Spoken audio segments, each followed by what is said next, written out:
Take a look at your email list. For most businesses, a large portion of those addresses represent a graveyard of their own making. To fix this, we have to dissect that list, isolate the specific areas of decay, and use targeted psychological triggers to resurrect the subscribers who are actually worth saving. When sales dip, the standard reaction is to send a massive, desperate discount code to everyone who stopped buying. This usually results in total silence, a spike in spam complaints, and a wave of unsubscribes. Customers build defense mechanisms against desperation. When you blast a generic "we miss you" offer to someone who hasn't thought about your brand in months, they perceive it as an uninvited intrusion. Reaching these people requires strict relevance. You have to measure the exact depth of a customer's apathy before you decide how to communicate with them. One luxury retailer attempted to solve dropping open rates by pulling a list of everyone who hadn't made a purchase in a year and blasting them with a 50% off coupon. As this chart shows, their brand value plummeted while their bounce rate spiked by 12%. They immediately stopped the blasts. Instead, they segmented their inactive users based on two factors: individual purchase history and the exact duration of their inactivity. After identifying which segments were still viable, they applied tailored messaging to each group. This targeted approach generated a 760. Apple's mail privacy protection and similar features artificially inflate open rates, making click data your only reliable metric for intent. Next, isolate your inactive subscribers into 4 distinct time-based holding cells.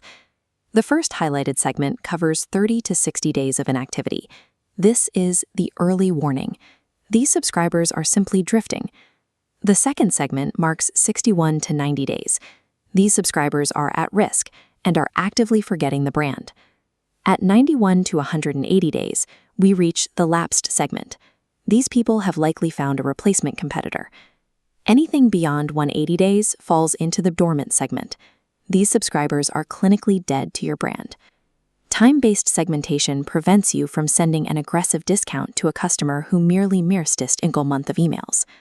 Once the timing is set, you must cross-reference those cells with the subscriber's historical value to the business.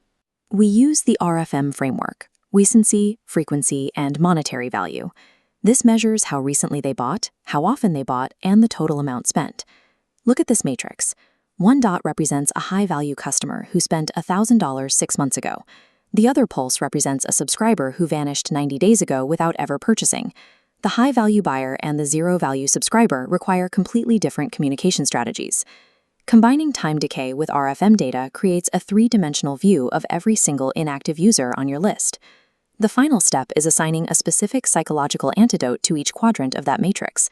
For 30-day drifters, send a high-value content update. Offer a resource that aligns with their previous interests with no sales pressure. For 90-day former VIPs, trigger the hero winback. This must be an exclusive, personalized offer based exactly on their last purchased item. For 180-day ghosts, we apply the guillotine protocol. The guillotine is a final, aggressive, opt-in or be deleted message.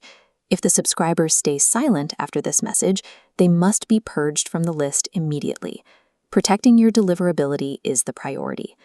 A successful win-back protocol matches the intensity of your intervention to the exact depth of the customer's absence and their previous loyalty.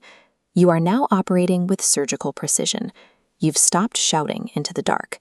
This matrix protects your brand's energy. You know exactly who is bleeding, who is sleeping, and who is already gone. A healthy business only fights for the subscribers that are actually worth saving. Segmenting the dead is only the preparation phase. You have exactly 1 chance and 1 email to pull 90-day VIPs back before they disappear. The psychological triggers required for that specific VIP email are effective, but they are dangerous if used incorrectly.